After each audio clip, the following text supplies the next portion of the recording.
Bismillahirrahmanirrahim.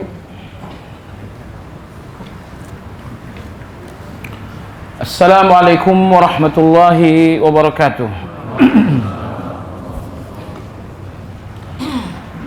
Innal hamdalillah nahmaduhu wa nasta'inuhu wa nastaghfiruh wa na'udzu billahi min shururi anfusina wa min sayyiati a'malina. Man yahdihillahu fala mudilla lahu wa man yudlil fala hadiya lahu.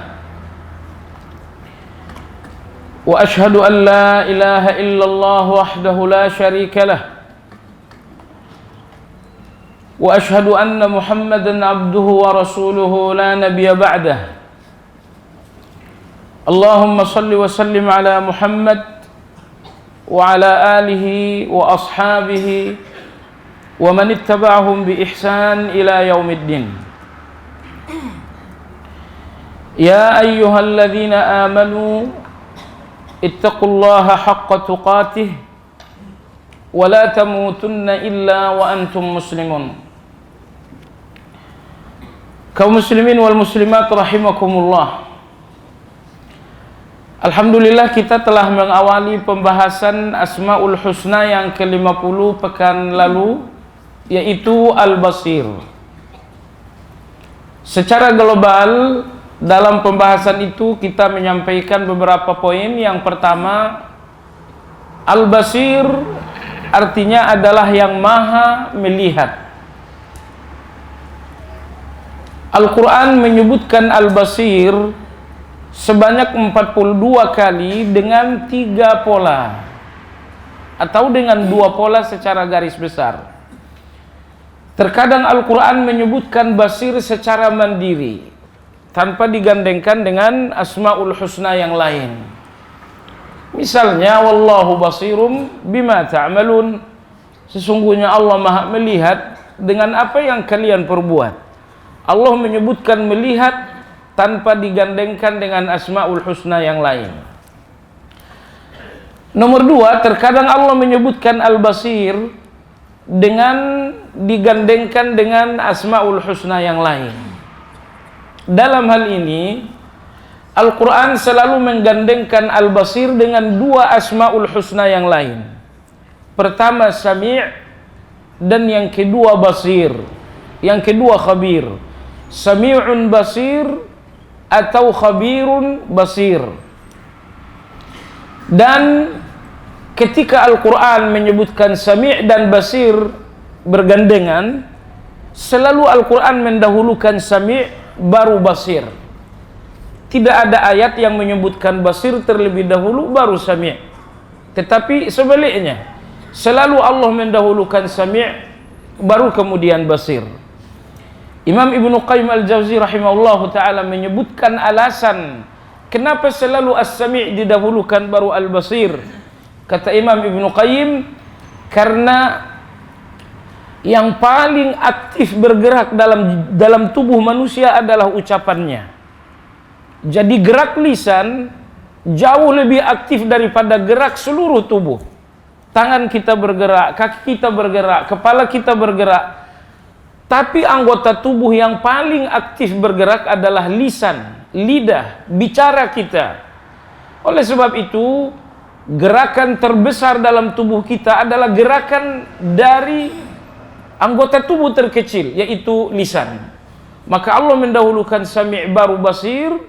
Sami' terhadap ucapan, Basir terhadap perbuatan, karena gerak ucapan kita melalui lisan lebih besar, lebih aktif dibanding gerak anggota tubuh lain.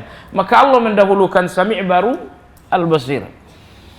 Adapun ayat-ayat yang menggandengkan Khabir dengan Basir juga selalu mendahulukan Khabir baru Basir. Imam Ibn Ashur rahmatullah alaih dalam tafsir At-Tahrir wa Tanwir mengatakan karena Khabir lebih umum, Basir lebih khusus.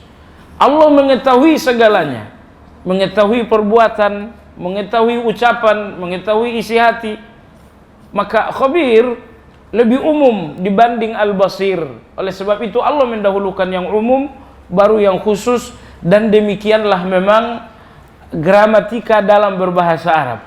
Ya, jadi dalam bahasa Arab selalu disebutkan yang umum dulu, baru yang khusus. Apabila Anda dalam bahasa Arab menyebutkan yang khusus baru yang umum, Anda menyalahi kaedah. Baik. Pagi ini jemaah sekalian akan kita lanjutkan pembicaraan tentang Asmaul Husna Al-Basir, tentang berdoa dengan nama Al-Basir. Apa ibadah-ibadah khusus terkait dengan Al-Basir? Ini yang akan kita bicarakan insya Allah. Dalam buku kita jatuh pada halaman 199. Penulis buku yang sampai saat ini namanya tidak mau disebut-sebut ya. Ramadan kemarin, karena buku ini akan memasuki terbitan yang ketiga. Ramadan kemarin kita mencoba melakukan kontak agar beliau berkenan namanya dicantumkan dalam buku ini, karena buku ini buku ilmiah, mau tak mau harus dicantumkan namanya. Tapi lagi-lagi untuk kesekian kali beliau menolak untuk namanya disebutkan di dalam buku ini. Jemaah sekalian, kita lanjutkan. Yang pertama, doa ibadah. Pandangan manusia terbatas, tidak dapat menjangkau selain yang lahiriah saja. Bahkan menjangkau yang lahiriah pun kadang-kadang tertipu dengan mudah. Sebagaimana dalam sebuah kejadian bahwa seorang laki-laki bangsawan dan kaya melewati Rasulullah Sallallahu Alaihi Wasallam yang saat itu bersama dengan sejumlah sahabat. Sebelum kita lanjut, beliau mengatakan bahwa Allah memberi kekuasaan, kemampuan dan kekuatan bagi manusia untuk mampu melihat, untuk mampu memandang. Tapi kekuatan memandang manusia terbatas. Kita hanya mampu melihat yang lahiriah saja. Bahkan melihat yang lahiriah pun kita sering tertipu.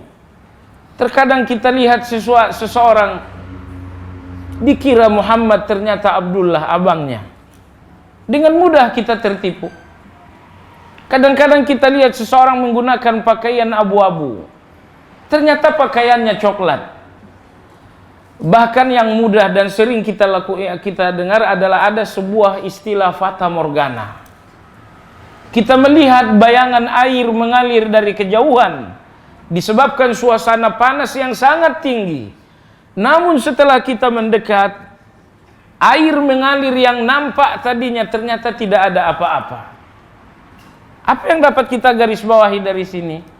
Bahwa pandangan mata kepala kita hanya menjangkau yang lahiriah, itu pun dengan keterbatasan, sehingga sering sekali pandangan kita untuk yang lahiriah tertipu. Maka kekuatan dan kemampuan melihat yang dianugerahkan kepada manusia sangat terbatas sekali. Coba dengarkan dalam salah satu hadis. Hari itu Nabi SAW sedang duduk-duduk dengan para sahabat. Tiba-tiba berlalulah seorang laki-laki bangsawan dan berharta. Nabi SAW minta komentar para sahabat. Ma taquluna an hadza? Apa komentar kalian tentang laki-laki derma, laki-laki bangsawan dan hartawan ini?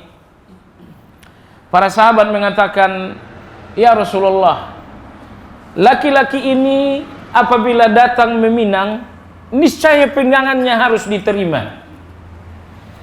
Dan apabila ia menyampaikan rekomendasi tentang sesuatu, rekomendasinya juga wajib diterima.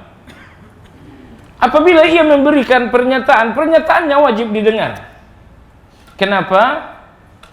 Karena dia seorang bangsawan dari suku terpandang, memiliki kelas sosial, kemudian hartawan lagi, sehingga pinangannya tidak mungkin ditolak, rekomendasinya tidak mungkin ditolak, setiap ucapan-ucapannya mestinya didengar. Baik.